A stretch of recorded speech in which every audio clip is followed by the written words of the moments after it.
Здравейте на всички! Днес започваме седмицата с две прекрасни новини. Именно тази седмица ще ви представя и две прекрасни момичета, които ще бъдат част от екипа на Тифани. Това са най-новите ни попълнения и започваме с доктор Ирина Хорот.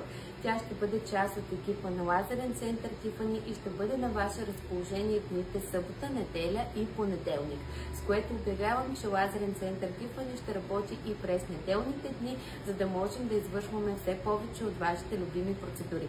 Доктор Ирина Хорот е завършила медицина в Национален медицински университет град Киев през 2006 година, след което специализира като асистент по катедра радиология и радиационна медицина към Национален киевски онкологичен диспансер.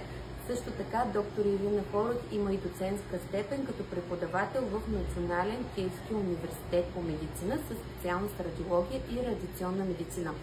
Доктор Ирина Хорот е преминала легализация на всички свои дипломи и е практикуващ лекар на територията на Република България. Също има преминат курс лазерна епилация тук при нас в Лазерен център Тифани и наистина на ваше разположение дните събота, неделя и понеделник. Тези от вас, които желаят да запишат своите часове при нея, могат да го направят. Тя говори свободно български език и ви очаква с нетърпение.